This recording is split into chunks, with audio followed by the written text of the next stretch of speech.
اسلامی حکومت کس طرح قائم ہوتی ہے؟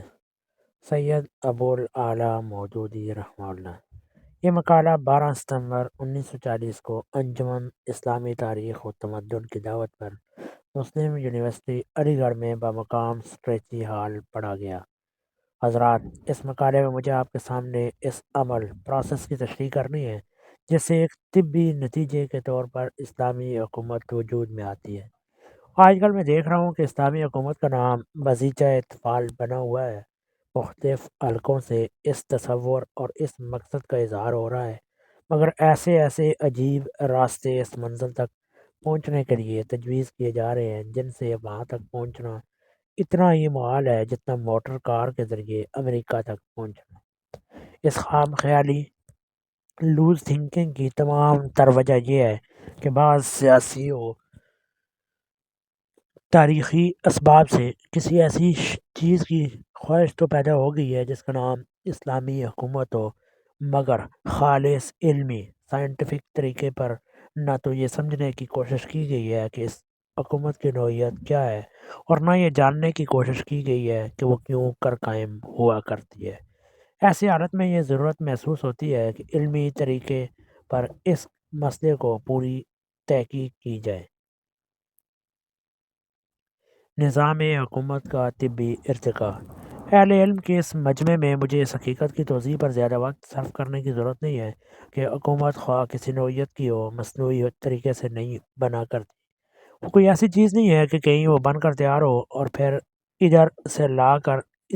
اسے کسی جگہ جما دیا جائے۔ اس کی پیدائش تو ایک سوسائٹی کے اخلاقی، نفسیاتی، تمدنی اور تاریخی اسباب کے تعامل سے طبی طور پر ہوتی ہے۔ اس کے لیے کچھ ابتدائی لوازم، کچھ اجتماعی محرکات، کچھ فکری مقتضیات ہوتے ہیں جن کے فراہم ہونے اور زور کرنے سے وہ وجود میں آتی ہے۔ جس طرح منطق میں آپ دیکھتے ہیں کہ نتیجہ ہمیشہ مقدمات پریمیسز کی ترتیب ہی سے برآمد ہوتا ہے، جس طرح علم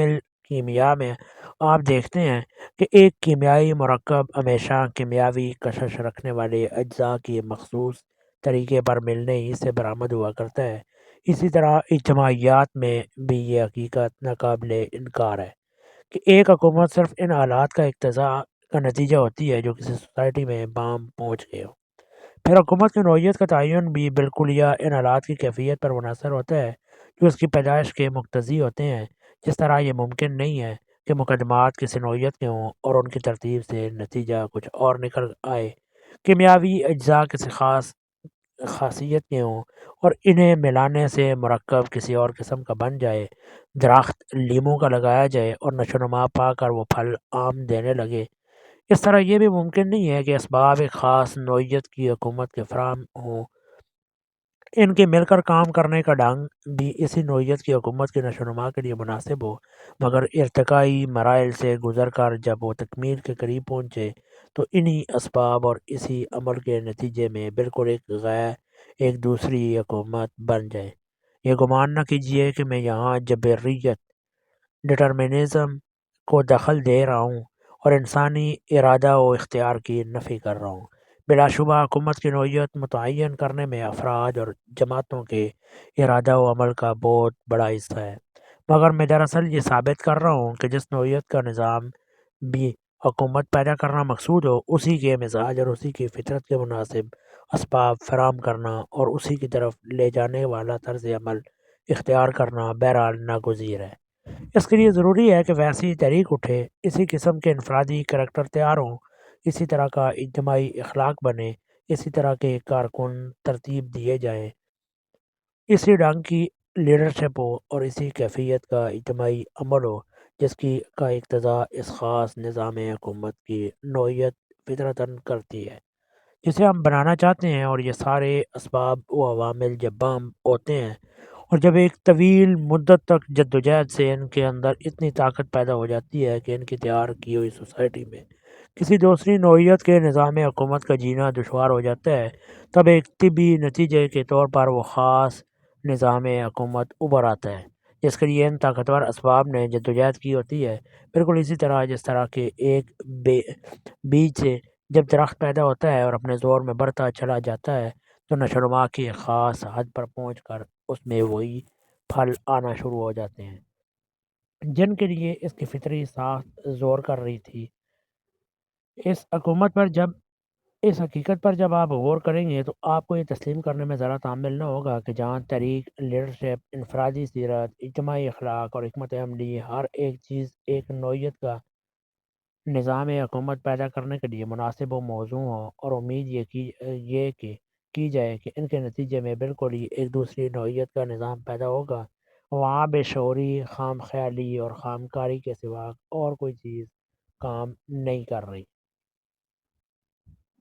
اصولی حکومت، اب ہمیں دیکھنا یہ ہے کہ وہ حکومت جسے ہم اسلامی حکومت کہتے ہیں اس کی نوعیت کیا ہے۔ اس سلسلے میں سب سے پہلی خصوصیت جو اسلامی حکومت کو تمام دوسری حکومتوں سے ممتاز کرتی ہے وہ یہ ہے کہ قومیت کا عنصر اس میں قطعی ناپید ہے۔ وہ مجرد ایک اصولی حکومت ہے، انگریزی میں اسے میں آئیڈیولوجیکل اسٹیٹ کہوں گا۔ یہ اصولی حکومت وہ چیز ہے جس سے دنیا ہمیشہ ناآشنا رہی ہے۔ قدیم زمانہ میں سے لوگ صرف خاندانوں یا طبقوں کی حکومت سے واقف تھے، بعد میں نسلی اور قومی حکومتوں سے واقف ہوئے۔ محض ایک اصولی حکومت اس بنیاد پر کہ جو اس اصول کو قبول کرے وہ بلا لحاظ قومیت اسٹیٹ کے چلانے میں حصہ دار ہوگا، دنیا کے تنگ ذہن میں کبھی نہ سما سکی۔ عیسائیت نے اس تخیل کا ایک بہت ہی عمدہ سا نقش پایا، مگر اسے وہ مکمل نظام فکر نہ مل سکا جس کی بنیاد پر کوئی اسٹیٹ تعمیر ہوتی۔ اس انقلاب فرانس میں اصولی حکومت کے تخیل کی ایک ذرا سی جھلک انسان کے نظر کے سامنے آئی، مگر نیشنلزم کی تاریکی میں گم ہو گئی۔ اشتراکیت نے اس تخیل کا خاصا چرچا کیا، حتیٰ کہ ایک حکومت بھی اس کی بنیاد پر تعمیر کرنے کی کوشش کی، اور اس کی وجہ سے دنیا کی سمجھ میں یہ تخیل کچھ کچھ آنے لگا تھا، مگر اس کے رگ و پے میں بھی آخرکار نیشنلزم گھس گیا۔ ابتدا سے آج تک تمام دنیا میں صرف اسلام ہی وہ مسلک ہے جو قومیت کے ہر شائبہ سے پاک کر کے حکومت کا ایک نظام خالص آئیڈیالوجی کی بنیاد پر تعمیر کرتا ہے، اور تمام انسانوں کو دعوت دیتا ہے کہ اس آئیڈیالوجی کو قبول کر کے غیر قومی حکومت بنائے۔ یہ چیز چونکہ نرالی ہے اور گرد و پیش کی تمام دنیا اس کے خلاف چل رہی ہے، اس لیے نہ صرف غیر مسلم بلکہ خود مسلمان بھی اسے اور اس کے جملہ تضمنات امپلیکیشنز کو سمجھنے سے قاصر ہو رہے ہیں۔ جو لوگ مسلمانوں کے گھر میں پیدا ہوئے ہیں مگر جن کے اجتماعی تصورات تمام تر یورپ کی تاریخ اور یورپ ہی کی سیاسیات اور علوم عمران سوشل سائنسز سے بنے ہیں، ان کے ذہن کی گرفت میں یہ تصور کسی طرح نہیں آتا۔ بیرون ہند کے وہ تمام ممالک جن کی بیشتر آبادی مسلمان اور سیاسی حیثیت سے آزاد ہے، وہاں اس قسم کے لوگوں کے ہاتھ میں جب زمانہ کار آئی تو انہیں حکومت کا کوئی نقشہ قومی حکومت نیشنل اسٹیٹ کے سوا نہ سوجا،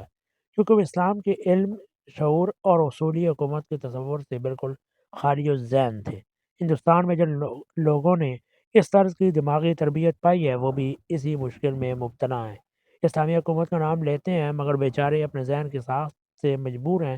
کہ ہر پھرکر کو جو نقشہ بھی نظر کے سامنے آتا ہے قومی حکومت ہی کا آتا ہے۔ قوم پرستانہ طرز فکر، نیشنلسٹک آئیڈیالوجی ہی میں دانستہ اور نادانستہ پھنس جاتے ہیں، اور جو پروگرام سوچتے ہیں وہ بنیادی طور پر قوم پرستانہ ہی ہوتا ہے۔ ان کے نزدیک پیش نظر مسئلے کی نوعیت بس یہ ہے کہ مسلمان کے نام سے جو ایک قوم بن گئی ہے اس کے ہاتھ میں حکومت آ جائے یا کم از کم اسے سیاسی اقتدار نصیب ہو جائے۔ اس نصب العین تک پہنچنے کے لیے یہ جتنا بھی دماغ پر زور ڈالتے ہیں اس کے سوا کوئی طریقہ کار انہیں نظر نہیں آتا کہ دنیا کی قومیں عموماً جو تدابیر اختیار کیا کرتی ہیں وہی اس قوم کے لیے بھی اختیار کی جائیں۔ جن اجزاء سے یہ حکومت مرکب ہے انہیں جوڑ کر ایک ٹھوس مجموعہ بنایا جائے، ان میں نیشنلزم کا جوش پھونکا جائے، ان کے اندر مرکزی اقتدار ہو، ان کے نیشنل گارڈز منظم ہوں، ان کی ایک قومی ملیشیا تیار ہو، وہ جہاں اکثریت میں ہو وہاں اقتدار اکثریت کے مسلم جمہوری اصول پر ان کی قومی اسٹیٹ بن جائے، اور جہاں ان کی تعداد کم ہو وہاں ان کے حقوق کا تحفظ ہو جائے، ان کی انفرادیت اسی طرح محفوظ ہو جس طرح دنیا کے ہر ملک میں ہر قومی اقلیت، نیشنل مائنورٹی اپنی انفرادیت محفوظ کرنا چاہتی ہے۔ ملازمتوں میں اور تعلیمی و انتخابی ادارات میں ان کا حصہ مقرر ہو، اپنے نمائندے یہ خود چنیں، وزارتوں میں یہ ایک قوم کی حیثیت سے شریک کیے جائیں، وغیرہ وغیر ذالک میں من القومیات۔ یہ سب باتیں کرتے ہوئے یہ لوگ امت، جماعت، ملت، ملیت، امیر، اطاعت امیر اور اسی قسم کے دوسرے الفاظ اسلامی اصطلاحات سے لے کر بولتے ہیں، مگر اساسی یہ فکر کے اعتبار سے یہ سب ان کے لیے مذہب، قوم پرستی کی اصطلاحوں کے مترادفات میں جو خوش قسمتی سے پرانے ذخیرے سے کھڑے گڑائے مل گئے ہیں اور غیر اسلامی فکر کو چھپانے کے لیے اسلامی رنگ کے غلاف کا کام دینے لگے ہیں۔ اسلامی اصولی حکومت کی نوعیت آپ سمجھ لیں تو آپ کو یہ بات سمجھنے میں ذرا برابر بھی وقت دقت پیش نہ آئے گی کہ اس کی بنا رکھنے کے لیے یہ طرز فکر، یہ انداز تحریک، یہ عملی پروگرام نقطۂ آغاز کا بھی کام نہیں دے سکتا کجا کے تعمیر کے انجام تک پہنچا سکے، بلکہ زیادہ صحیح یہ ہے کہ اس کا ہر جز ایک تیشہ ہے جس سے اصولی حکومت کی جڑ کٹ جاتی ہے۔ اصولی حکومت کے تخیل کی تو بنیاد ہی یہ ہے کہ ہمارے سامنے قومیں اور قومیتیں نہیں، صرف انسان ہیں۔ ہم ان کے سامنے ایک اصول اس حیثیت سے پیش کرتے ہیں کہ اس پر تمدن کا نظام اور حکومت کا ڈھانچہ تعمیر کرنے میں ان کی اپنی فلاح ہے۔ جو اسے قبول کر لے وہ اس نظام کو چلانے میں برابر کا حصہ ہے۔ غور کیجئے اس تخیل کو لے کر وہ شخص کس طرح اٹھ سکتا ہے جس کے دماغ، زبان، افعال و حرکات ہر چیز پر قومیت اور قوم پرستی کا ٹھپا لگا ہوا ہو۔ اس نے تو وسیع تر انسانیت کو اپیل کرنے کا دروازہ پہلے ہی بند کر دیا ہے۔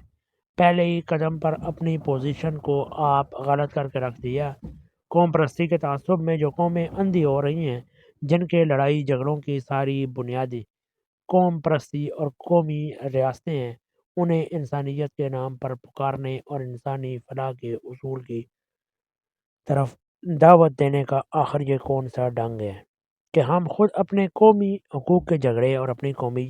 اسٹیٹ کے مطالبے سے اس دعوت کی ابتدا کریں؟ کس طرح آپ کی عقل یہ بات قبول کرتی ہے کہ مقدمہ بازی سے لوگوں کو روکنے کی تحریک خود ایک مقدمہ عدالت میں دائر کرنے سے شروع کی جا سکتی ہے؟ خلافت الہیہ۔ خلافت الہیہ اسلامی حکومت کی دوسری خصوصیت یہ ہے کہ اس کی پوری عمارت خدا کی حاکمیت کے تصور پر قائم کی گئی ہے۔ اس کا بنیادی نظریہ ہے کہ ملک خدا کا ہی ہے اور وہی اس کا حاکم ہے۔ کسی شخص یا خاندان یا قوم یا طبقہ کو بلکہ پوری انسانیت کو بھی حاکمیت، ساورنٹی کے حقوق حاصل نہیں ہے۔ حکم دینے اور قانون بنانے کا حق صرف خدا کے لیے خاص ہے۔ حکومت کی صحیح شکل اس کے سوا کوئی نہیں ہے کہ انسان خدا کے خلیفہ کی حیثیت سے کام کرے، اور یہ حیثیت صحیح طور پر صرف دو صورتوں سے قائم ہو سکتی ہے: یا تو کسی انسان کے پاس براہ راست خدا کی طرف سے قانون اور دستور حکومت آیا ہو، یا وہ اس شخص کی پیروی اختیار کرے جس کے پاس خدا کی طرف سے قانون اور دستور آیا ہے۔ اس خلافت کے کام میں تمام وہ لوگ شریک ہوں گے جو اس قانون پر ایمان لائیں اور اس کی پیروی کرنے پر تیار ہوں۔ یہ کام اس احساس کے ساتھ چلایا جائے گا کہ ہم بحیثیت مجموعی اور ہم میں سے ہر ایک فردن خدا کے سامنے جواب دہ ہے۔ اس خدا کے سامنے جو ظاہر اور پوشیدہ ہر چیز کو جاننے والا ہے، جس کے علم سے کوئی چیز چھپی ہوئی نہیں رہ سکتی، جس کی گرفت سے مر کر بھی ہم نہیں چھوٹ سکتے۔ خلافت کی ذمہ داری جو ہمارے سپرد کی گئی ہے، یہ اس لیے نہیں ہے کہ ہم لوگوں پر اپنا حکم چلائیں، انہیں اپنا غلام بنائیں، ان کے سر اپنے آگے جھکوائیں، ان سے ٹیکس وصول کر کے اپنے محل تعمیر کروائیں، حاکمانہ اختیارات سے کام لے کر اپنی عیش اور اپنی نفس پرستی اور اپنی کبریائی کا سامان کریں، بلکہ یہ بار ہم پر اس لیے ڈالا گیا ہے کہ ہم خدا کے قانون عدل کو اس کے بندوں کے پر جاری کریں۔ اس قانون کی پابندی اور اس کے نفاذ میں ہم نے اگر ذرہ سی بھی کوتاہی بھی کی ہے، اور اگر ہم نے اس کام میں ذرہ برابر بھی خود غرضی، نفس پرستی، تعصب اور جانبداری یا بددیانتی کو دخل دیا، تو ہم خدا کی عدالت سے سزا پائیں گے، خواہ دنیا میں ہر سزا سے محفوظ رہ جائے۔ اس نظریے کی بنیاد پر جو عمارت اٹھتی ہے وہ اپنی جڑ سے لے کر چھوٹی سے چھوٹی شاخوں تک ہر چیز میں دنیاوی حکومتوں، سیکولر سٹیٹس سے بالکل مختلف ہوتی ہے۔ اس کی ترکیب، اس کا مزاج، اس کی فطرت، کوئی چیز بھی ان سے نہیں ملتی۔ اس کو بنانے اور چلانے کے لیے ایک خاص قسم کی ذہنیت، خاص طرز کی سیرت اور خاص نوعیت کے کردار کی ضرورت ہے۔ اس کی فوج، اس کی پولیس، اس کی عدالت، اس کے مالیات، اس کے معاصر، اس کی انتظامی پالیسی، اس کی خارجی سیاست، اس کی صلح و جنگ کے معاملات، سب کے سب دنیاوی ریاستوں سے مختلف ہوتے ہیں۔ ان کی عدالتوں کے جج بلکہ چیف جسٹس، اس کی عدالت کے کلرک بلکہ چپڑاسی تک بننے کے اہل نہیں ہو سکتے۔ ان کی پولیس کے انسپکٹر جنرل وہاں کانسٹیبل کی جگہ کے لیے بھی موضوع نہیں ٹھہرتے۔ ان کے جرنل اور فیلڈ مارشل وہاں سپاہیوں سے میں بھرتی کرنے کے قابل بھی نہیں ہوتے۔ ان کے وزرائے خارجہ وہاں کسی منصب پر تو کیا مقرر ہوں گے، شاید اپنے جھوٹ، دغا اور بدیانتیوں کی بدولت جیل جانے سے بھی محفوظ نہ رہ سکے۔ غرض وہ تمام لوگ جو ان حکومتوں کے کاروبار چلانے کے لیے تیار کیے گئے ہیں، جن کی اخلاقی اور ذہنی تربیت ان کے مزاج کے مناسب حال کی گئی ہے، اسلامی حکومت کے لیے قطعی ناکارہ ہے۔ اسے اپنے شہری، اپنے ووٹر، اپنے کونسلر، اپنے اہلکار، اپنے جج اور مجسٹریٹ، اپنے محکموں سے ڈائریکٹر، اپنی فوجوں کے قائد، اپنے خارجی سفراء، اپنے وزیر، غرض اپنی اجتماعی زندگی کے تمام اجزاء، اپنی انتظامی مشین کے تمام پرزے بالکل ایک نئی ساخت کے درکار ہے۔ اسے ایسے لوگوں کی ضرورت ہے جن کے دلوں میں خدا کا خوف ہو، جو خدا کے سامنے اپنی ذمہ داری کا احساس رکھتے ہوں، جو دنیا پر آخرت کو ترجیح دینے والے ہوں، جن کی نگاہ میں اخلاقی نفع و نقصان کا وزن دنیاوی نفع و نقصان سے زیادہ ہو، جو ہر حال میں ضابطے اور اس طرز عمر کے پابند ہو جو ان کے لیے مستقل طور پر بنا دیا گیا ہے، جن کی تمام صحیح و جد و جہد کا ہدف مقصود خدا کی رضا ہو، جن پر شخصی یا قومی اغراض کی بندگی اور عواؤں ہوس کی غلامی مسلط نہ ہو، جو تنگ نظری اور تعصب سے پاک ہوں، جو مال اور حکومت کے نشے میں بدمست ہو جانے والے نہ ہوں، جو دولت کے حریص اور اقتدار کے بھوکے نہ ہوں، جن کی سیرتوں میں یہ طاقت ہو کہ جب زمین کے خزانے ان کی دست سے قدرت میں آئیں گے تو وہ پکے امانت دار ہوں، جب بستیوں کی حکومت ان کے ہاتھوں میں آئے تو وہ راتوں کی نیندوں سے محروم ہو جائیں اور لوگ ان کی حفاظت میں اپنی جان، مال، آبرو، ہر چیز کی طرف سے بے خوف رہیں۔ جب وہ فاتح کی حیثیت سے کسی ملک میں داخل ہوں تو لوگوں کو ان سے قتل و غارت گری، ظلم و ستم اور بدکاری اور شہوت رانی کا کوئی اندیشہ نہ ہو، بلکہ ان کے ہر سپاہی کو مفتوح ملک کے باشندے اپنے جان و مال، اپنی عورتوں کی عصمت کا محافظ بنائیں، جن کی داغ بین الاقوامی سیاست میں اس درجے کی ہو کہ ان کی راستی، انصاف پسندی، اصول و اخلاق کی پابندی اور عہد و پیمان پر تمام دنیا میں اعتماد کیا جائے۔ اس قسم کے اور صرف اسی قسم کے لوگوں سے اسلامی حکومت بن سکتی ہے اور یہی لوگ اسے چلا سکتے ہیں۔ رہے مادہ پرست افادی ذہنیت رکھنے والے لوگ جو دنیاوی فائدوں اور شخصی یا قومی مصلحتوں کی خاطر ہمیشہ ایک نیا اصول بناتے ہوں، جن کے پیش نظر نہ خدا ہو نہ آخرت، بلکہ جن کی ساری کوششوں کا مرکز و محور اور ساری پالیسیوں کا مدار صرف دنیاوی فائدہ و نقصان ہی کا خیال ہو، اور ایسی حکومت بنانے یا چلانے کے قابل تو کیا ہوں گے، ان کا اس حکومت کے دائرے میں موجود ہونا ہی ایک عمارت میں دیمک کی موجودگی کا حکم رکھتا ہے۔ اسلامی انقلاب کی سبیل۔ اسلامی حکومت کی اس نوعیت کو ذہن میں رکھ کر غور کیجیے کہ اس منزل تک پہنچنے کی کیا سبیل ہو سکتی ہے۔ جیسا کہ میں ابتدا میں عرض کر چکا ہوں، کسی سوسائٹی میں اس قسم کے فکری، اخلاقی، تمدنی اسباب و محرکات فراہم ہوتے ہیں، ان کے تعامل سے اسی قسم کی حکومت وجود میں آتی ہے۔ یہ ممکن نہیں ہے کہ ایک درخت اپنی ابتدائی کومپل سے لے کر پورا درخت بننے تک تو لیموں کی حیثیت سے نما پائے، مگر باراوری کے مرحلے پر پہنچ کر یکا یک آم دینے لگے۔ اسلامی حکومت کسی معجزے کی شکل میں صادر نہیں ہوتی، اس کے پیدا ہونے کے لیے ناگزیر ہے کہ ابتدا میں ایک ایسی تحریک اٹھے جس کی بنیاد میں وہ نظریہ حیات، وہ مقصد زندگی، وہ معیار اخلاق و سیرت و کردار ہو جو اسلام کے مزاج سے مناسبت رکھتا ہو۔ اس کے لیڈر اور کارکن صرف وہی لوگ ہوں جو اس خاص طرز کی انسانیت کے سانچے میں ڈلنے کے لیے مستعد ہو۔ پھر وہ اپنی جدوجہد سے سوسائٹی میں اسی ذہنیت اور اسی اخلاقی روح کو پھیلانے کی کوشش کریں پھر اسی بنیاد پر تعلیم و تربیت کا ایک نیا نظام اٹھے جو اس مخصوص ٹائپ کے آدمی تیار کرے۔ اس سے مسلم سائنٹسٹ، مسلم فلسفی، مسلم مورخ، مسلم ماہرین مالیات و معاشیات، مسلم ماہرین قانون، مسلم ماہرین سیاست، غرض ہر شعبہ علم و فن میں ایسے آدمی پیدا ہوں جو اپنی نظر و فکر کے اعتبار سے مسلم ہوں، جن میں یہ قابلیت موجود ہو کہ افکار و نظریات کا ایک پورا نظام اور عملی زندگی کا ایک مکمل خاکہ اسلامی اصول پر مرتب کر سکے، اور جن میں اتنی طاقت ہو کہ دنیا کے ناخدا شناس ائمہ فکر کے مقابلے میں اپنی عقلی اور ذہنی سیاست، انٹلیکچوئل لیڈرشپ کا سکہ جما دے۔ اس دماغی پس منظر کے ساتھ یہ طریق عملاً غلط نظام زندگی کے خلاف جدوجہد کرے جو گرد و پیش کی دنیا پر چھایا ہوا ہو۔ اس جدوجہد میں اس کے علم برادر مصیبتیں اٹھا کر، سختیاں جھیل کر، قربانیاں کر کے، مار کھا کر اور جانیں دے کر اپنے خلوص اور اپنے ارادے کی مضبوطی کا ثبوت دیں، آزمائشوں کی بھٹی میں تپائے جائیں اور ایسا سونا بن کر نکلیں جسے پرکھنے والا ہر طرح جانچ کر کے بے کھوٹ کا کامل العیار سونا ہی پائے۔ اپنی لڑائی کے دوران وہ اپنے ہر قول اور ہر فعل سے اپنی اس مخصوص آئیڈیالوجی کا مظاہرہ کریں جس کے علم برادر بن کر وہ اٹھے ہیں۔ ان کی ہر بات سے عیاں ہوں کہ واقعی ایسے بے لوث، بے غرض، راست باز، پاک سیرت، اثار پیشہ، باصول خدا ترس لوگ انسانیت کی فلاح کے لیے جس اصولی حکومت کی طرف دعوت دے رہے ہیں، اس میں ضرور انسان کے لیے عدل اور امن ہوگا۔ اس طرح کی جدوجہد سے سوسائٹی کے وہ تمام عناصر جن کی فطرت میں کچھ بھی نیکی اور راستی موجود ہے اس طریق میں کھنچ آئیں گے۔ پست سیرت لوگوں اور ادنیٰ درجے کے طریقوں پر چلنے والوں کے اثرات اس طریق کے مقابلے میں دبتے چلے جائیں گے۔ عوام کی ذہنیت میں ایک انقلاب رونما ہوگا، اجتماعی زندگی میں اس مخصوص نظام حکومت کی پیاس پیدا ہو جائے گی جس کے لیے اس طور پر زمین تیار کی گئی ہوگی، اور سوسائٹی کے اس بدلے ہوئے ماحول میں کسی دوسرے طرز کے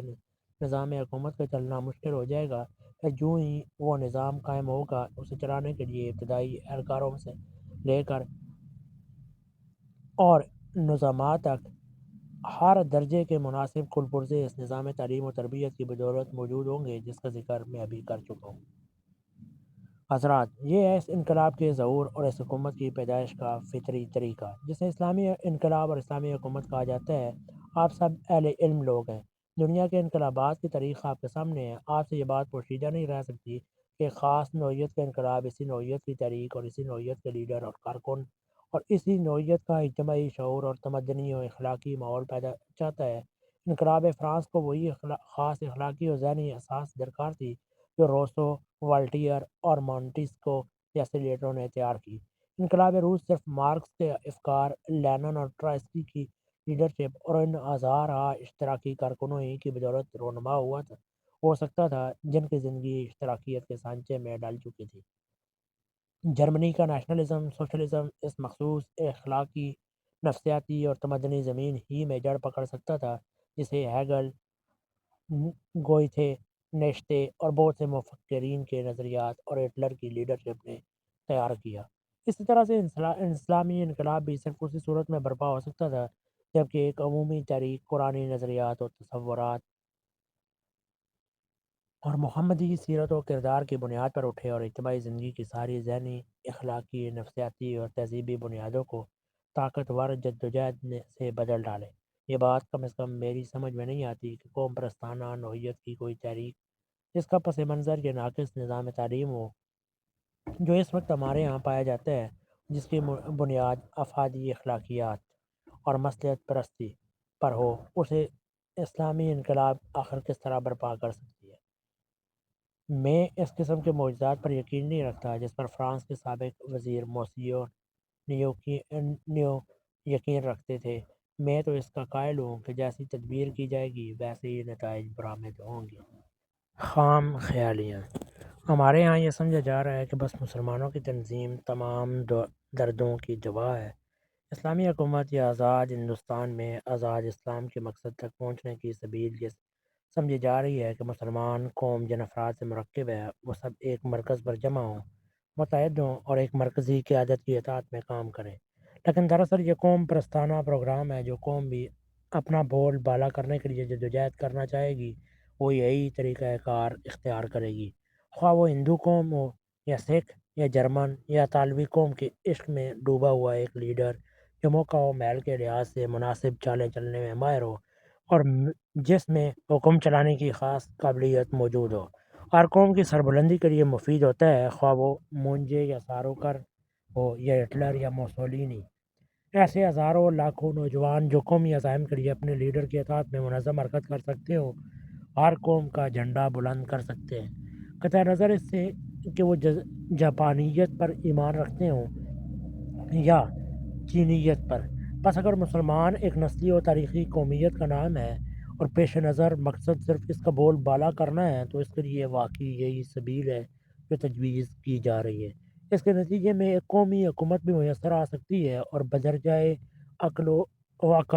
وطنی حکومت میں اچھا خاصا حصہ بھی مل سکتا ہے، لیکن اسلامی انقلاب اور اسلامی حکومت کے مقصد تک پہنچنے کے لیے یہ پہلا قدم بھی نہیں بلکہ الٹا قدم ہے۔ یہاں جس قوم کا نام مسلمان ہے وہ ہر قسم کے رطب و یابس لوگوں سے بری ہوئی ہے۔ کریکٹر کے اعتبار سے جتنے ٹائپ کافر قوموں میں پائے جاتے ہیں اتنے ہی اس قوم میں موجود ہیں۔ عدالتوں میں جھوٹی گواہیاں دینے والے جس قدر کافر قوم میں فراہم کرتی ہیں، غالباً اسی تناسب سے یہ بھی فراہم کرتی ہے۔ رشوت، چوری، زنا، جھوٹ اور دوسرے تمام جرائم اخلاق میں یہ کفار سے کچھ کم نہیں ہے۔ پیٹ بھرنے اور دولت کمانے کے لیے جو تدبیریں کفار کرتے ہیں وہی اس قوم کے لوگ بھی کرتے ہیں۔ ایک مسلمان وکیل جان بوجھ کر حق کے خلاف اپنے موکل کی پیروی کرتے وقت اتنا ہی خدا کے خوف سے خالی ہوتا ہے جتنا ایک غیر مسلم وکیل ہوتا ہے۔ ایک مسلمان رئیس دولت پا کر، ایک مسلمان عہدیدار حکومت پا کر وہی سب کچھ کرتا ہے جو غیر مسلم کرتا ہے۔ یہ اخلاقی حالت جس قوم کی ہو اس کی تمام کالی اور سفید بیڑوں کو جمع کر کے ایک منظم گلا بنا دینا اور سیاسی تربیت سے انہیں لومڑی کی ہوشیاری سکھانا یا فوجی تربیت سے ان میں بیڑیے کی درندگی پیدا کر دینا جنگل کی فرما روائی حاصل کرنے کے لیے تو ضرور مفید ہو سکتا ہے، مگر میں نہیں سمجھتا کہ اس سے الہ کلمت اللہ کس طرح ہو سکتا ہے۔ کون ان کی اخلاقی برتری تسلیم کرے گا؟ کس کی نگاہ میں ان کے سامنے عزت سے جھکیں گی؟ کس کے دل میں انہیں دیکھ کر اسلام کے لیے عقیدت کا جذبہ پیدا ہوگا؟ کہاں ان کے انفاس قدسیہ سے یدخلون فی دین اللہ افواجا کا منظر دکھائی دے سکے گا؟ کس جگہ ان کی روحانی امامت کا سکہ جمے گا؟ اور زمین پر بسنے والے کہاں ان کا خیر مقدم اپنے نجات دہندوں کی حیثیت سے کریں گے؟ الہ کلمت اللہ جس چیز کا نام ہے اس کے لیے تو صرف ان کارکنوں کی ضرورت ہے جو خدا سے ڈرنے والے اور خدا کے قانون پر فائدہ و نقصان کی پرواہ کیے بغیر جمنے والے ہوں، خواہ وہ اس نسلی قوم میں سے ملے یا کسی دوسری قوم سے بھرتی ہو کر آئیں۔ ایسے 10 آدمی اس مقصد کے لیے زیادہ قیمتی ہیں بنسبت اس کے کہ وہ امبو جس کا میں اوپر ذکر کر آیا ہوں 25 لاکھ یا 50 لاکھ کی تعداد میں بھرتی ہو جائے۔ اسلام کو تانبے کے ان سکوں کا خزانہ مطلوب نہیں جن پر اشرفی کا ٹھپا لگایا گیا ہو۔ وہ سکے کے نقوش دیکھنے سے پہلے یہ دریافت کرتا ہے کہ نقوش کے نیچے خالص سونے کا جوہر بھی ہے یا نہیں۔ ایسا ایک سکہ ان جعلی اشرفیوں کے ڈھیر سے اس کے نزدیک زیادہ قیمتی ہے۔ پھر جس لیڈرشپ کی الہ کلمت اللہ کے لیے ضرورت ہے وہ ایسی لیڈرشپ ہے جو ان اصولوں سے 1 انچ بھی ہٹنے کے لیے تیار نہ ہو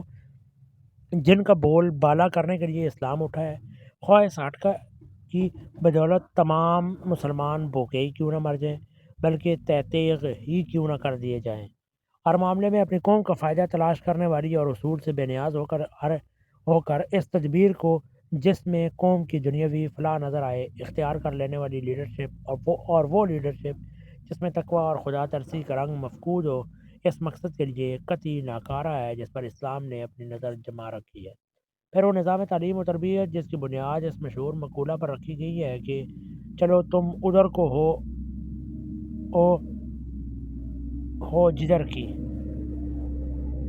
اس اسلام کی خدمت کے لیے کس طرح موزوں ہو سکتا ہے جس کا قطعی ناقابل ترمیم فیصلہ یہ ہے کہ ہوا خواہ کسی طرف کی ہو تم بہرحال اس راستے پر چلو خدا نے تمہارے لیے متعین کر دی ہے۔ میں آپ کو یقین دلاتا ہوں کہ آج اگر آپ کو ایک خطۂ زمین حکومت کرنے کے لیے دے بھی دیا جائے تو آپ اسلامی اصول پر اس کے نظام ایک دن بھی نہ چلا سکیں گے۔ اسلامی حکومت کو پولیس، عدالت، فوج، مال گزاری، فنانس، تعلیمات اور خارجہ پالیسی کو چلانے کے لیے جس ذہنیت اور جس اخلاقی روح رکھنے والے آدمیوں کی ضرورت ہے، انہیں فراہم کرنے کا کوئی بندوبست آپ نے نہیں کیا ہے۔ یہ تعلیم جو آپ کے کالجوں اور یونیورسٹیوں میں جاری ہے، غیر اسلامی حکومت کے لیے تو سیکٹری اور وزارات تک فراہم کر سکتی ہے، مگر برا نہ مانیے، اسلامی عدالتوں کے لیے چپڑاسی اور اسلامی پولیس کے لیے کانسٹیبل تک فراہم نہیں کر سکتی۔ اور یہ بات آپ ہی کے اس نظام تعلیم تک محدود نہیں ہے۔ ہمارا وہ پرانا نظام تعلیم جو حرکت زمین کا سرے سے قائل ہی نہیں ہے، وہ بھی اس معاملے میں اتنا ناکارہ ہے کہ اس دور جدید میں اسلامی حکومت کے لیے ایک قاضی، ایک وزیر مال، ایک وزیر جنگ، ایک نظام تعلیمات، ناظم تعلیمات اور ایک سفیر بھی مہیا نہیں کر سکتا۔ اس تیاری پر اسلامی حکومت کا واسطہ سوائے اس کے اور کیا کہا جا سکتا ہے کہ جو لوگ یہ نام زبان پر لاتے ہیں ان کے ذہن اسلامی حکومت کے تصور سے خالی ہے۔ بعض لوگ یہ ظاہر کرتے ہیں کہ ایک دفعہ غیر اسلامی ترجیح کی صحیح مسلمانوں کی قومی اسٹیٹ قائم ہو جائے تو پھر رفتہ رفتہ تعلیم و تربیت اور اخلاقی اصلاح کے ذریعے سے اسے اسلامی اسٹیٹ میں تبدیل کیا جا سکتا ہے۔ مگر میں نے تاریخ سیاسیات،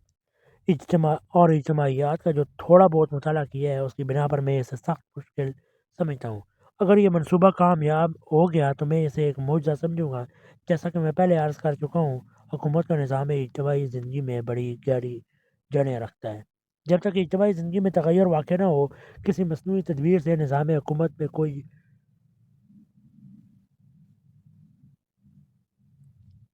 مستقل تغیر نہیں کیا جا سکتا۔ عمر بن عبدالعزیز جیسا زبردست فرما روا جس کی پشت پر تابعین اور تبع تابعین کی ایک بڑی جماعت بھی تھی، اس معاملے میں قطعی ناکام ہو چکا ہے، کیونکہ سوسائٹی بحیثیت مجموعی اس اصلاح کے لیے تیار نہ تھی۔ محمد تغلق اور عالمگیر جیسے طاقتور بادشاہ اپنی شخصی دینداری کے باوجود نظام حکومت میں کوئی تغیر نہ کر سکے۔ مامون اور رشید جیسا باجبروت حکمران نظام حکومت میں نہیں، صرف اس کی اوپری شکل میں تبدیلی پیدا کرنا چاہتا تھا اور اس میں بھی ناکام ہوا۔ یہ اس وقت کا حال ہے جبکہ ایک شخص کی طاقت بہت کچھ کر سکتی تھی۔ اب میں یہ سمجھنے سے قاصر ہوں کہ جو قومی اسٹیٹ جمہوری طرز پر تعمیر ہوگی وہ اس بنیادی اصلاحی میں آخر کس طرح مددگار ہو سکتی ہے۔ جمہوری حکومت میں اقتدار ان لوگوں کے ہاتھ میں آتا ہے جنہیں ووٹروں کی پسندیدگی حاصل ہو۔ ووٹروں میں اگر اسلامی ذہنیت اور اسلامی فکر نہیں ہے، اگر وہ صحیح اسلامی کریکٹر کے عاشق نہیں ہیں، اگر وہ اس بے لاگ عدل اور ان بے لچک اصولوں کو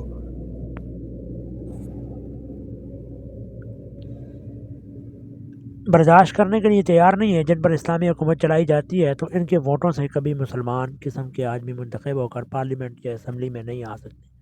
اس ذریعے سے تو اقتدار انہی لوگوں کو ملے گا جو مردم شماری کے رجسٹر میں تو چاہے مسلمان ہو مگر اپنے نظریات اور طریقہ کار کے اعتبار سے جنہیں اسلام کی ہوا بھی نہ لگی ہو۔ اس قسم کے لوگوں کے ہاتھ میں اقتدار آنے کے بعد کے معنی یہ ہے کہ ہم اسی مقام پر کھڑے ہیں جس مقام پر غیر مسلم حکومت میں تھے، بلکہ اس سے بھی بدتر مقام پر، کیونکہ وہ قومی حکومت جس پر اسلام کا نمائشی لیبل لگا ہوا تھا، اسلامی انقلاب کا راستہ روکنے میں اس سے بھی زیادہ جرری و بے باک ہوگی۔ جتنی غیر مسلم حکومت ہوتی ہے، غیر مسلم حکومت جن کاموں پر قید کی سزا دیتی ہے، مسلم قومی حکومت ان کی سزا پھانسی اور جلاوطنی کی صورت میں دے گی۔ پھر بھی اس حکومت کے لیڈر جیتے جی غازی اور مرنے کے بعد رحمت اللہ علیہ ہی رہیں گے۔ پھر بس یہ سمجھنا قطعی غلط ہے کہ اس قسم کی قومی حکومت کسی معنی میں بھی اسلامی انقلاب لانے میں مددگار ہو سکتی ہے۔ اب سوال یہ ہے کہ اگر ہمیں اس حکومت میں بھی اجتماعی زندگی کی بنیادیں بدلنے کی کوشش کرنا پڑے گی، اور اگر ہمیں یہ کام حکومت کی مدد کے بغیر بلکہ اس کی مزاحمت کے باوجود اپنی قربانیوں ہی سے کرنا ہوگا، تو ہم آج ہی سے یہ رائے عمل کیوں نہ اختیار کریں۔ اس نام نہاد قومی حکومت کے انتظار میں اپنا وقت یا اس کے قیام میں کی کوشش میں اپنی قوت ضائع کرنے کی حماقت آخر ہم کیوں کریں، جبکہ ہمیں یہ معلوم ہے کہ وہ ہمارے مقصد کے لیے نہ صرف غیر مفید ہوگی بلکہ کچھ زیادہ ہی سد راہ ثابت ہوگی۔ اسلامی تحریک کا مخصوص طریقہ کار۔ حضرات، اب میں ایک مختصر تاریخی بیان کے ذریعے سے آپ کے سامنے اس امر کی تشریح کرنا چاہتا ہوں کہ اسلامی انقلاب کے لیے اجتماعی زندگی کی بنیادیں بدلنے اور اثر نو تیار کرنے کی صورت کیا ہوتی ہیں، اور اس جدوجہد کا وہ مخصوص طریقہ کار ٹیکنیک کیا ہے جس سے یہ کام کامیابی کی منزل تک پہنچتی ہے۔ اسلام دراصل اس تحریک کا نام ہے جو خدائے واحد کی حاکمیت کے نظریے پر انسانی زندگی کی پوری عمارت تعمیر کرنا چاہتی ہے۔ یہ تحریک قدیم ترین زمانے سے ایک ہی بنیاد اور ایک ہی ڈنگ پر چلی آ رہی ہے۔ اس کے لیڈر وہ لوگ تھے آ، جن کو رسول اللہ کے فرستادے کہا جاتا ہے۔ ہمیں اگر تحریک کو چلانا ہے تو لا محالہ انہی لیڈروں کے طرز عمل کی پیروی کرنا ہوگی، کیونکہ اس کے سوا کوئی اور طرز عمل اس خاص نوعیت کی تحریک کے لیے نہ ہے اور نہ ہو سکتا ہے۔ اس سلسلے میں جب ہم انبیاء علیہ السلام کے نقش قدم کا سراغ لگانے کے لیے نکلتے ہیں تو ہمیں ایک بڑی دقت کا سامنے ہوتا ہے۔ قدیم زمانے میں جو انبیاء گزرے ہیں ان کے کام کے متعلق کچھ زیادہ معلومات نہیں ملتی ہیں، قرآن میں کچھ مختصر اشارات ملتے ہیں، مگر ان سے مکمل اسکیم نہیں بن سکتی۔ بائبل کے عہد نامہ جدید نیو ٹیسٹمنٹ سیدنا مسیح علیہ السلام کے کچھ غیر مستند اقوال ملتے ہیں جن سے کسی حد تک اس پہلو پر کچھ روشنی پڑتی ہے کہ اسلامی تحریک اپنے بالکل ابتدائی مرحلے میں کس طرح چلائی جاتی ہے اور کن مسائل سے اس حساب کا پیش آتا ہے، لیکن بعد کے مراحل حضرت مسیح علیہ السلام کو پیش ہی نہیں آئے کہ ان کے متعلق کوئی اشارہ وہاں سے نہیں مل سکے۔ اس معاملے میں ہمیں صرف ایک ہی جگہ سے صاف اور مکمل رہنمائی ملتی ہے اور وہ محمد صلی اللہ علیہ وسلم کی زندگی ہے۔ اس طرف ہمارے رجوع کرنے کی وجہ نری عقیدت مندی ہی نہیں بلکہ دراصل اس راہ کے نشیب و فراز معلوم کرنے کے لیے ہم اسی طرف رجوع کرنے پر مجبور ہیں۔ اسلامی تحریک کے تمام لیڈروں میں صرف ایک محمد صلی اللہ علیہ وسلم ہی وہ تنہا لیڈر ہیں جن کی زندگی میں ہمیں اس تحریک کی ابتدائی دعوت سے لے کر اسلامی اسٹیٹ کے قیام تک اور پھر قیام کے بعد اس اسٹیٹ کی شکل، دستور، داخلی و خارجی پالیسی اور نظم مملکت کے نہج تک ایک ایک مرحلے اور ایک ایک پہلو کی پوری تفصیلات اور نہایت مستند تفصیلات ملتی ہیں۔ لہٰذا میں اسی ماخذ سے اس تحریک کے طریقہ کار کا ایک مختصر نقشہ آپ کے سامنے پیش کرتا ہوں۔ رسول اللہ صلی اللہ علیہ وسلم جب اسلام کی دعوت پر معمور ہوئے تو آپ کو معلوم ہے کہ دنیا میں بہت سے اخلاقی، تمدنی، معاشی اور سیاسی مسائل حل طلب تھے۔ رومی اور ایرانی امپیریلزم بھی موجود تھا، طبقاتی امتیازات بھی تھے، ناجائز معاشی انتقا بھی ہو رہا تھا، اخلاقی ضمائم بھی پھیلے ہوئے تھے۔ خود آپ کے اپنے ملک میں ایسے پیچیدہ مسائل موجود تھے جو ایک لیڈر کے ناخن تدبیر کا انتظار کر رہے تھے۔ ساری قوم جہالت، اخلاقی پستی، افلاس، طوائف الملوکی اور خانہ جنگی میں مبتلا تھی۔ بیرین سے یمن تک عرب کے تمام ساحلی علاقے عراق کے زرخیز صوبے سمیت ایرانی تسلط میں تھے۔ شمال میں عین حجاز کی سرحد تک رومی تسلط پہنچ چکا تھا۔ خود حجاز میں یہودی سرمایہ داروں کے بڑے بڑے گڑھ بنے ہوئے تھے اور انہوں نے عربوں کو اپنی سود خواری کے جال میں پھانس رکھا تھا۔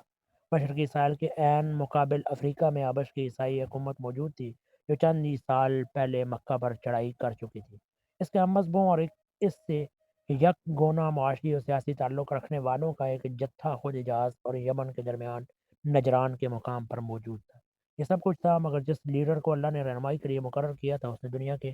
اور خود اپنے ملک کے ان تمام مسائل میں سے کسی ایک مسئلے کی طرف بھی توجہ نہ کی، بلکہ دعوت اس چیز کی طرف دی کہ خدا کے سوا تمام الہوں کو چھوڑ دو اور صرف اسی ایک الہ کی بندگی قبول کرو۔ اس کی وجہ یہ نہ تھی کہ اس رہنما کی نگاہ میں دوسرے مسائل کو اہمیت نہ رکھتے تھے یا وہ کسی توجہ کے لائق ہی نہ تھے۔ آپ کو معلوم ہے کہ آگے چل کر اس نے ان سب مسئلوں کی طرف توجہ کی اور سب کو ایک ایک کر کے حل کیا، مگر ابتدا میں ہر طرف سے نظر پھیر کر اسی ایک چیز پر تمام زور صرف کرنے کی وجہ یہ تھی کہ اسلامی تحریک کے نقطہ نظر سے انسان کی اخلاقی اور تمدنی زندگی میں جتنی خرابیاں بھی پیدا ہوتی ہیں ان سب کی بنیاد علت انسان کا اپنے آپ کو خود مختار، انڈیپینڈنٹ اور غیر ذمہ دار، ارسپانسبل سمجھنا، بالفاظ دیگر آپ اپنا الہ بننا ہے، یا پھر یہ ہے کہ وہ الہ العالمین کے سوا کسی دوسرے کو صاحب امر تسلیم کرے، خواہ دوسرا کوئی انسان ہو یا غیر انسان۔ یہ چیز جب تک جڑ میں موجود ہے اسلامی نظریے کے روح سے کوئی اوپری اصلاح انفرادی بگاڑ یا اجتماعی خرابیوں کو دور کرنے میں کامیابی نہیں ہو سکتی۔ ایک طرف سے خرابی کو دور کیا جائے گا اور دوسری طرف سے وہ سر نکال لے گی۔ لہٰذا اصلاح کا آغاز اگر ہو سکتا ہے تو صرف اسی چیز سے ہو سکتا ہے کہ ایک طرف تو انسان کے دماغ سے خود مختاری کی ہوا کو نکالا جائے اور اسے بتایا جائے کہ جس دنیا میں رہتا ہے اور در حقیقت بے بادشاہ کی سلطنت نہیں ہے، بلکہ پھر حقیقت اس کا ایک بادشاہ موجود ہے اور اس کی بادشاہی نہ تیرے تسلیم کرنے کی محتاج ہے، نہ تیرے مٹائے سے مٹ سکتی ہے، اور نہ تو اس کے وجود سلطنت سے نکل کر کہیں جا سکتا ہے۔ اس ان مٹ اور اٹل واقعے کی موجودگی میں تیرا خود مختاری کا الزام ایک احمقانہ غلط فہمی کے سوا کچھ نہیں ہے، جس کا نقصان لامحالہ تیرے ہی اوپر عائد ہوگا۔ عقل اور حقیقت پسندی ریئلزم کا تقاضا یہ ہے کہ سیدھی طرح اس کے آگے سر جھکا دے اور متی بندہ بن کر رہے۔ دوسری طرف اسے کو واقعے کا یہ پہلو بھی دکھایا جائے کہ اس پوری کائنات میں صرف ایک ہی بادشاہ، ایک ہی مالک، ایک ہی مختار ہے۔ کسی دوسرے کو نہ یہاں حکم چلانے کا حق ہے اور نہ واقعے میں کسی کا حکم چلتا ہے۔ اس لیے تو اس کے سوا کسی کا بندہ نہ بن، کسی کا حکم نہ مان، کسی کے آگے سر نہ جھکا۔ یہاں کوئی ازمیسٹی اور مسیحٹی اسی ایک کے لیے مختصر ہے۔ یہاں کوئی ہزائنیس نہیں ہے، ہائنیس ساری کی ساری اسی کے لیے خاص ہے۔ ہائنیس صرف اسی ایک کو زیب دیتی ہے۔ یہاں کوئی از لارڈ شپ نہیں ہے، لارڈ شپ بالکلیہ اسی ایک کا حصہ ہے۔ یہاں کوئی قانون ساز نہیں ہے، قانون اسی کا ہے اور وہی قانون بنانے کا حقدار وہ سزاوار ہے۔ یہاں کوئی سرکار، کوئی انداتا، کوئی راجا مہاراجا، کوئی ولی یا کارساز، کوئی دعائیں سننے والا اور فریاد رس نہیں ہے۔ کسی کے پاس اقتدار کی کنجیاں نہیں ہیں، کسی کو برتری و فوقیت حاصل نہیں، زمین سے آسمان تک سب بندے ہی بندے ہیں۔ رب اور مولا صرف ایک ہی ہے، لہٰذا تو ہر غلامی، ہر اطاعت، ہر پابندی سے انکار کر دے اور اسی ایک کا غلام، متی اور پابند حکم بن جا۔ یہ تمام اصلاحات کی جڑ اور بنیاد ہے۔ اسی بنیاد پر انفرادی سیرت اور اجتماعی نظام کی پوری عمارت ادھیڑ کر عصر نو ایک نقشے پر بنتی ہے، اور سارے مسائل جو انسانی زندگی میں آدم سے لے کر اب تک پیدا ہوئے ہیں اور اب سے قیامت تک پیدا ہوں گے، اسی بنیاد پر ایک نئے طریقے سے حل ہوتے ہیں۔ محمد صلی اللہ علیہ وسلم نے اس بنیادی اصلاح کی دعوت کو بغیر کسی سابق تیاری اور بغیر کسی تمہیدی کارروائی کے براہ راست پیش کر دیا۔ انہوں نے اس دعوت کی منزل تک پہنچنے کے لیے کوئی ہیر پھیر کا راستہ اختیار نہیں کیا کہ پہلے کچھ سیاسی اور سوشل طرز کا کام کر کے لوگوں میں اثر پیدا کیا جائے، پھر اس اثر سے کام لے کر رفتہ رفتہ کچھ حاکمانہ اختیارات حاصل کر لیے جائیں، پھر ان اختیارات سے کام لے کر رفتہ رفتہ لوگوں کو چلاتے ہوئے اس مقام تک بڑھا لائیں۔ سب یہ سب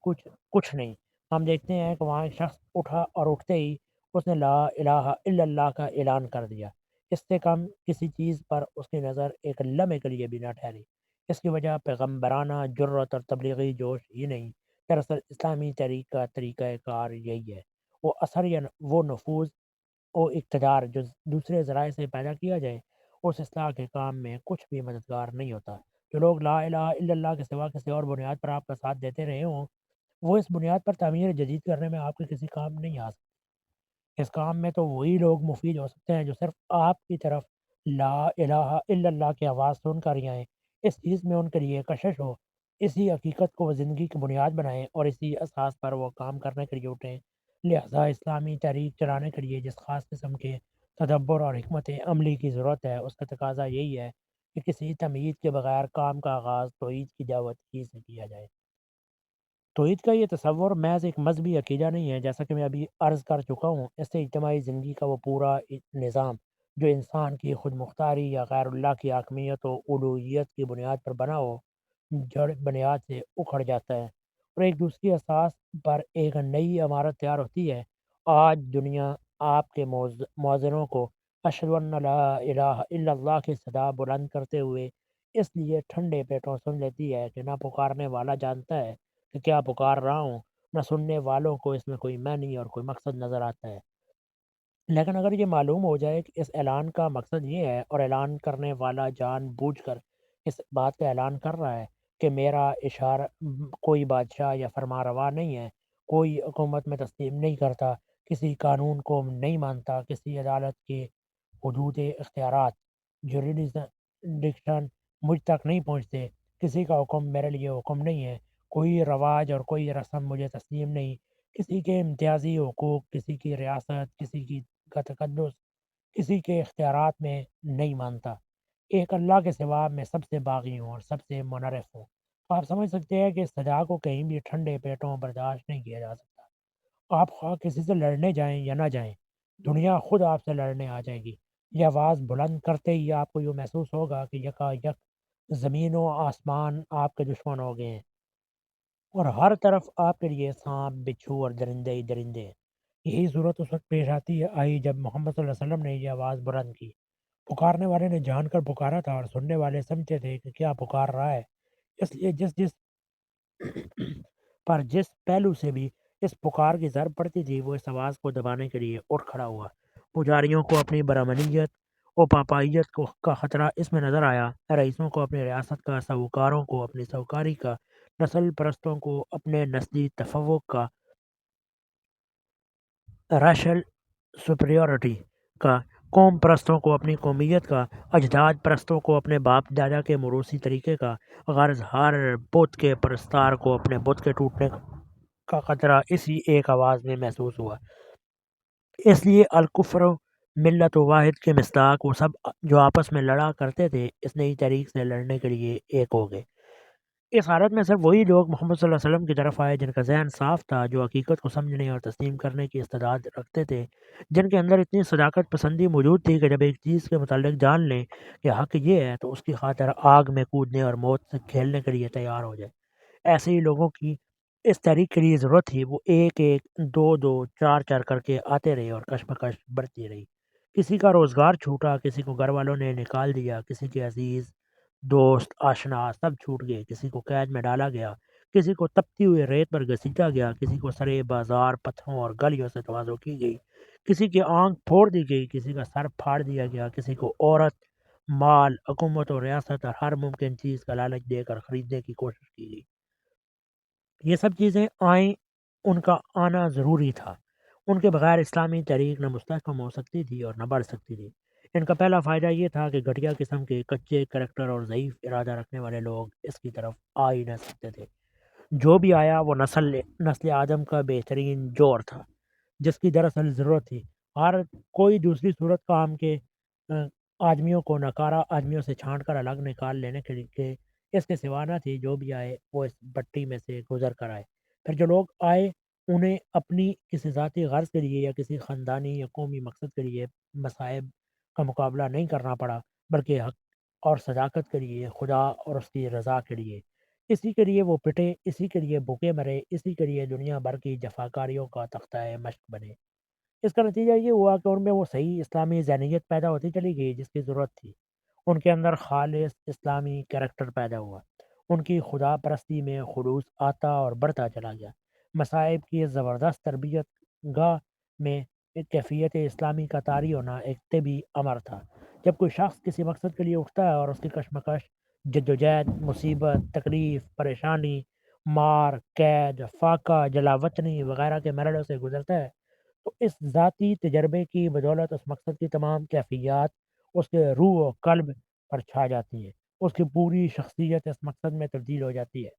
اس چیز کی تکمیل میں مدد دینے کے لیے نماز ان پر فرض کی گئی، تاکہ نظر کی پراگندگی کا ہر امکان دور ہو جائے۔ اپنے نصب العین پر ان کی نگاہ جمی رہے، جسے وہ حاکم مان رہے ہیں، اس کی حاکمیت کا بار بار اقرار کر کے اپنے عقیدے میں مضبوط ہو جائے۔ جس کے حکم کے مطابق انہیں اب دنیا میں کام کرنا ہے، اس کا عالم الغیب و شہادت ہونا، اس کا مالک یوم الدین ہونا، اس کا قاہر فوق عبادہ ہونا پوری طرح ان کے ذہن نشین ہو جائے، اور کسی حال میں اس کی اطاعت کے سوا دوسرے کی اطاعت کا خیال تک ان کے دلوں میں نہ آئے۔ ایک طرف آنے والوں کی تربیت اسی طرح ہو رہی تھی، اور دوسری طرف اس کشمکش کی وجہ سے اسلامی تحریک پھیل بھی رہی تھی۔ جب لوگ دیکھتے تھے کہ چند لوگ پیٹے جا رہے ہیں، قید کیے جا رہے ہیں، گھروں سے نکالے جا رہے ہیں، تو خواہ مخواہ ان کے اندر یہ معلوم کرنے کا شوق پیدا ہوتا تھا کہ آخر یہ سارا ہنگامہ ہے کس لیے۔ اور جب انہیں یہ معلوم ہوتا کہ زر، زمین کسی چیز کے لیے بھی نہیں ہے، کوئی ان کی ذاتی غرض نہیں ہے، یہ اللہ کے بندے صرف اس لیے پٹ رہے ہیں کہ ایک چیز کی صداقت ان کے لیے منکشف ہوتی ہے، تو ان کے دلوں میں آپ سے آپ یہ جذبہ پیدا ہوتا تھا کہ اس چیز کو معلوم کریں۔ آخر ایسی کیا چیز ہے جس کے لیے یہ لوگ ایسے ایسے مصائب برداشت کر رہے ہیں؟ پھر جب انہیں معلوم ہوتا تھا کہ وہ چیز لا الہ الا اللہ، اور اس سے انسانی زندگی میں اس نوعیت کا انقلاب رونما ہوتا ہے، اور اس دعوت کو لے کر ایسے لوگ اٹھے ہیں جو محض صداقت و حقیقت کی خاطر دنیا کے سارے فائدوں کو ٹھکرا رہے ہیں اور جان مال اولاد ہر چیز کو قربان کر رہے ہیں، تو ان کی آنکھیں کھل جاتی تھی، ان کے دلوں پر جتنے پردے پڑے ہوتے تھے وہ چاک ہونے لگتے تھے۔ اس پس منظر کے ساتھ یہ سچائی تیر کی طرح نشانے پر جا کر بیٹھتی تھی۔ یہی وجہ تھی کہ بجوز ان لوگوں کے جنہیں ذاتی و وجاہت کی تکبر یا اعجاز پرستی کی جہالت یا اغراض دنیاوی کی محبت نے اندھا بنا رکھا تھا اور سب لوگ اس تحریک کی طرف کھینچے چلے گئے تھے، کوئی جلدی کھینچا اور کوئی زیادہ دیر تک اس کشش کی مذمت کرتا رہا، مگر دیر یا سویر ہر صداقت پسند کے بے لوث آدمی کو اسی طرف کھینچنا ہی پڑا۔ اس دوران میں تحریک کے لیڈر نے اپنی شخصی زندگی سے اپنی تحریک کے اصولوں کا اور ہر اس چیز کا جس کے لیے یہ تحریک اٹھی تھی پورا مظاہرہ کیا۔ ان کی ہر بات ہر فعل اور ہر حرکت سے اسلام کی حقیقی روح ٹپکتی تھی اور آدمی کو سمجھ میں آتا تھا کہ اسلام کسے کہتے ہیں۔ یہ ایک بڑی تفصیل طلب بحث ہے جس کی تشریح کا یہاں موقع نہیں ہے، مگر مختصراً چند نمایاں باتوں کا میں یہاں ذکر کروں گا۔ ان کی بیوی حضرت خدیجہ رضی اللہ عنہ حجاز کی سب سے زیادہ مالدار عورت تھی اور وہ ان کے مال سے تجارت کرتے تھے۔ جب اسلام کی دعوت شروع ہوئی تو حضرت صلی اللہ علیہ وسلم کا سارا تجارتی کاروبار بیٹھ گیا، کیونقہ امتاً اپنی دعوت میں مصروف ہو جانے اور تمام عرب کو اپنا دشمن بنا لینے کے بعد یہ کام نہ چل سکتا تھا۔ جو کچھ پچھلا اندوختہ تھا اسے میاں اور بیوی دونوں نے اس طریق کے پھیلانے پر چند سال میں لوٹا دیا۔ آخرکار نوبت یہاں تک آئی کہ حضرت صلی اللہ علیہ وسلم اپنے تبلیغ کے سلسلے میں طائف تشریف لے گئے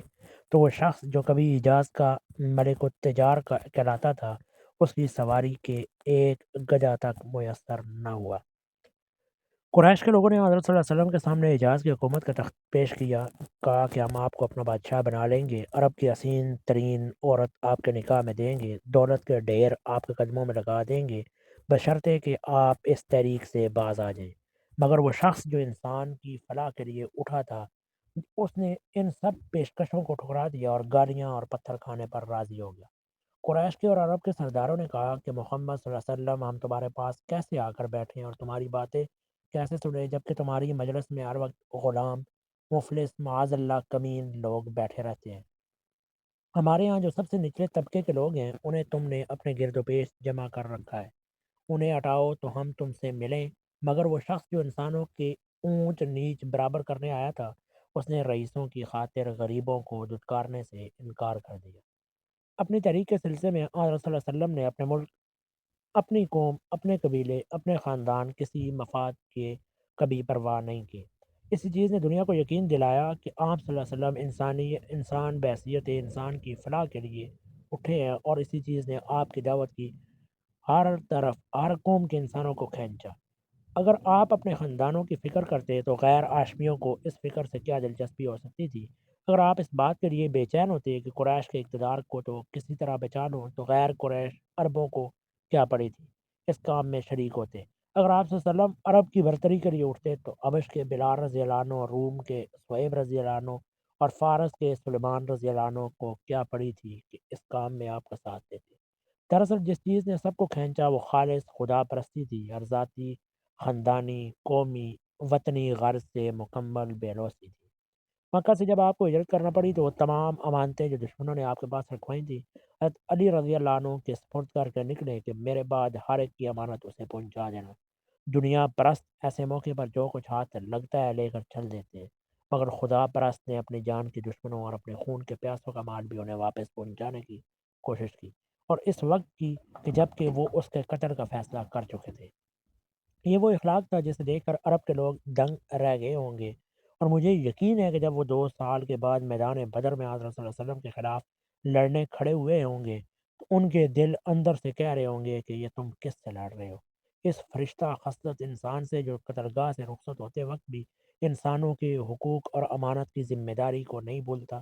اس وقت ان کے ہاتھ ضد کی بنا پر لڑتے ہوں گے مگر ان کے دل اندر سے بینچ رہے ہوں گے۔ عجب نہیں کہ بدر میں کفار کی شکست کے اخلاقی اسباب میں یہ بھی ایک سبب ہو۔ 13 برس کی شدید جدوجہد کے بعد وہ وقت آیا جب مدینہ میں اسلام کی ایک چھوٹی سی اسٹیٹ قائم کرنے کی نوبت آئی۔ اس وقت 250-300 کی تعداد میں ایسے کارکن فراہم ہو چکے تھے جن میں سے ایک ایک اسلام کی پوری تربیت پا کر اس قابل ہو چکا تھا کہ جس حیثیت میں بھی اسے کام کرنے کا موقع ملے مسلمان کی حیثیت سے انجام دے سکے۔ اب یہ لوگ ایک اسلامی اسٹیٹ کو چلانے کے لیے تیار تھے، چنانچہ وہ قائم کر دی گئی۔ 10 برس تک رسول اللہ صلی اللہ علیہ وسلم نے اس اسٹیٹ کی رہنمائی کی اور اس مختصر سی مدت میں ہر شعبہ حکومت کو اسلامی طرز پر چلانے کی پوری مشق ان لوگوں کو کرا دی۔ یہ دور اسلامی آئیڈیالوجی کے ایک مجرد تخیل سے ترقی کر کے ایک مکمل نظام تمدن بننے کا دور ہے، جس میں اسلام کی انتظامی، تعلیمی، عدالتی، معاشی، معاشرتی، مالی، جنگی، بین الاقوامی پالیسی کا ایک ایک پہلو واضح ہوا۔ ہر شعبہ زندگی کے لیے اصول بنے، ان اصولوں کو عملی حالات پر منطبق کیا گیا۔ اس خاص طرز پر کام کرنے والے کارکن تعلیم اور تربیت اور عملی تجربے سے تیار کیے گئے، اور ان لوگوں نے اسلام کی حکمرانی کا ایسا نمونہ پیش کیا کہ 8 سال کی مختصر مدت میں مدینہ جیسے ایک چھوٹے سے قصبے کی اسٹیٹ پورے عرب کی سلطنت میں تبدیل ہوگی۔ جو اسلام کو اس کی عملی صورت میں اس کے نتائج کو محسوس شکل میں دیکھتے گئے، لوگ خود خود بخود اس بات کے قائل ہوتے گئے کہ فی الحقیقت انسانیت اسی کا نام ہے، اور انسانی فلاح اسی چیز میں ہے۔ بدترین دشمنوں کو بھی آخر قائل ہو کر اسی مسلک کو قبول کرنا پڑا، جس کے خلاف وہ برسوں تک لڑتے رہے۔ خالد بن ولید قائل ہوئے، ابو جہل کے بیٹے اکرمہ قائل ہوئے، ابو سفیان قائل ہوئے، قاتل حمزہ وحشی قائل ہوئے، ہند جگر خوار تک کو آخر کار اس شخص کی صداقت کا آگے سر تسلیم خم کر دینا پڑا، جس سے بڑھ کر اس کی نگاہ میں کوئی مبغوض نہ تھا۔ غلطی سے تاریخ نگاروں نے غزوات کو اتنا زیادہ نمایاں کر دیا ہے کہ لوگ سمجھتے ہیں کہ عرب کا یہ انقلاب لڑائیوں سے ہوا، حالانکہ 5 سال کی تمام لڑائیوں میں جن سے عرب جیسی جنگجو قوم مسخر ہوئی، طرفین کے جانی نقصانات کی تعداد 1200 سے زیادہ نہیں ہے۔ انقلاب کی تاریخ اگر آپ کے پیش نظر ہے تو آپ کو تسلیم کرنا ہوگا کہ یہ انقلاب غیر خونی انقلاب کہے جانے کا مستحق ہے۔ پھر اس انقلاب میں فقط ملک کا طریق انتظامی تبدیل نہیں ہوا، بلکہ ذہنیتیں بدل گئیں، نگاہ کا زاویہ بدل گیا، سوچنے کا طریقہ بدل گیا، زندگی کا طرز بدل گیا، اخلاق کی دنیا بدل گئی، عادات اور خصائل بدل گئے، غرض ایک پوری قوم کی کایا پلٹ کر رہ گئی۔ جو زانی تھے وہ عورتوں کی عصمت کے محافظ بن گئے، جو شرابی تھے وہ منع شراب کی تحریک کے علم بردار بن گئے، جو چور و چکے تھے ان کا احساس دیانت اتنا نازک ہو گیا کہ دوستوں کے گھر کھانا کھانے میں بھی انہیں اس بنا پر تعمیل تھا کہ مباجہ ناجائز طریقے پر مال کھانے کا اطلاق اس فعل پر بھی ہو جائے۔ حتیٰ کہ قرآن میں خود اللہ تعالیٰ کو انہیں اطمینان دلانا پڑا کہ اس طرح کے کھانے میں کوئی مذائقہ نہیں۔ جو ڈاکو اور لٹیرے تھے وہ اتنے متدین بن گئے کہ ان کے ایک معمولی سپاہی کو پایا تخت ایران کے فتح کے موقع پر کروڑوں کی قیمت کا تاج شاہی ہاتھ لگا، اور وہ رات کی تاریکی میں اپنے پیوند لگے ہوئے کمبل میں اسے چھپا کر سپہ سالار کے حوالے کرنے کے لیے پہنچا، تاکہ اس غیر معمولی واقعے سے اس کی دیانت کی شہرت نہ ہو جائے اور اس کے خلوص پر ریاکاری کا میل نہ آ جائے۔ وہ جن کی نگاہ میں انسانی جان کی کوئی قیمت نہ تھی، جو اپنے بیٹیوں کو اپنے آپ ہاتھ سے زندہ دفن کرتے تھے، ان کے اندر جان کا اتنا احترام پیدا ہو گیا کہ کسی مرغ کو بھی بے رحمی سے قتل ہوتے نہ دیکھ سکتے تھے۔ وہ جنہیں راست بازی اور انصاف کی ہوا تک نہ لگی تھی، ان کے عدل اور راستی کا یہ حال ہو گیا کہ خیبر کی صلح کے بعد جب ان کا تحصیلدار یہودیوں سے سرکاری معاملہ وصول کرنے گیا تو یہودیوں نے اسے بیش قرار رقم اس غرض کے لیے پیش کی کہ وہ سرکاری معاملے میں کچھ کمی کر دے، مگر اس نے رشوت لینے سے انکار کر دیا، اور یہودیوں کے درمیان پیداوار کا آدھا حصہ اس طرح تقسیم کیا کہ 2 برابر کے ڈھیر آمنے سامنے لگا دیے، اور یہودیوں کو اختیار دیا کہ دونوں میں سے جس ڈھیر کو چاہیں اٹھا لے۔ اس نرالی قسم کے تحصیلدار کا یہ طرز عمل دیکھ کر یہودی انگشت بدندہ رہ گئے، اور بے اختیار ان کی زبان سے نکلا کہ اسی عدل پر زمین و آسمان قائم ہے۔ ان کے اندر وہ گورنر پیدا ہوئے جو گورنمنٹ آئسوسوں میں نہیں بلکہ رعایا گورنمنٹ ہاؤسوں میں نہیں بلکہ رعایا کے درمیان انہی جیسے گھروں میں رہتے تھے، بازاروں میں پیدل پھرتے تھے، دروازوں پر دربان تک نہ رکھتے تھے، رات دن میں ہر وقت جو چاہتا تھا ان سے انٹرویو کر سکتا تھا۔ ان کے اندر وہ قاضی پیدا ہوئے جن میں سے ایک نے ایک یہودی کے خلاف خود خلیفہ وقت کا دعویٰ اس بنا پر خارج کر دیا کہ خلیفہ اپنے غلام اور اپنے بیٹے کے سوا کوئی گواہ پیش نہ کر سکا۔ ان کے اندر وہ سپہ سالار پیدا ہوئے جن میں سے ایک نے دوران جنگ میں شہر خالی کرتے ہوئے پورا جزیرہ یہ کہہ کر واپس کر دیا کہ ہم اب تمہاری حفاظت سے قاصر ہیں،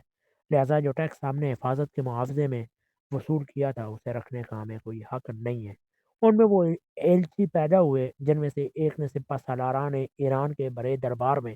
اسلام کے اصول مساوات انسانی کا ایسا مظاہرہ کیا اور ایران کے طبقاتی امتیازات پر ایسی برمحل تنقید کی کہ خدا جانے کتنے ایرانی سپاہیوں کے دلوں میں اس مذہب انسانیت کی عزت و بقت کا بیج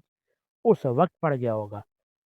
ان میں وہ شہری پیدا ہوئے جن کے اندر اخلاقی ذمہ داری کا احساس اتنا زبردست تھا کہ جن جرائم کی سزا ہاتھ کاٹنے اور پتھر مار مار کر ہلاک کر دینے کی صورت میں دی جاتی تھی، ان کا اقبال خود آ کر کرتے تھے اور تقاضا کرتے تھے کہ سزا دے کر انہیں گناہ سے پاک کر دیا جائے، تاکہ جو چور یا زانی کی حیثیت سے خدا کے سامنے پیش نہ ہو۔ ان میسوا سپاہی پیدا ہوئے جو تنخواہ لے کر نہیں لڑتے تھے، بلکہ اس مسلک کی خاطر جس پر وہ ایمان لائے تھے اپنے خرچ سے میدان جنگ میں جاتے اور پھر جو مال غنیمت ہاتھ لگتا وہ سارے کا سارا سپہ سرار کے سامنے لا کر رکھتے تھے۔ کیا اجتماعی اخلاق اور اجتماعی ذہنیت کا اتنا زبردست تغیر محض لڑائیوں کے دور سے ہو سکتا تھا؟ تاریخ آپ کے سامنے موجود ہے، کہیں آپ کو کوئی ایسی مثال ملتی ہے کہ تلوار نے انسانوں کو اس طرح بدل ڈالا؟ در حقیقت یہ ایک عجیب بات معلوم ہوتی ہے کہ 13 برس کی مدت میں تو کل 250-300 مسلمان پیدا ہوئے، مگر بعد کے 10 سال میں سارا ملک مسلمان ہو گیا۔ اس مہم کو لوگ حل نہیں کر سکتے، اس لیے عجیب عجیب توجیہیں کرتے ہیں، حالانکہ بات بالکل صاف ہے۔ جب تک اس نئی آئیڈیالوجی پر زندگی کا نقشہ نہیں بنا تھا، لوگوں کی سمجھ میں نہیں آتا تھا کہ یہ نرالی قسم کا لیڈر آخر کیا بنانا چاہتا ہے۔ طرح طرح کے شبہات دلوں میں پیدا ہوتے تھے، کوئی کہتا یہ نیری شاعرانہ باتیں ہیں، کوئی کہتا کہ یہ شخص مجنون ہو گیا ہے، اور کوئی اسے محض ایک خام خیالی ویژنری قرار دے کر گویا اپنے نزدیک رائے زنی کا حق ادا کر دیتا۔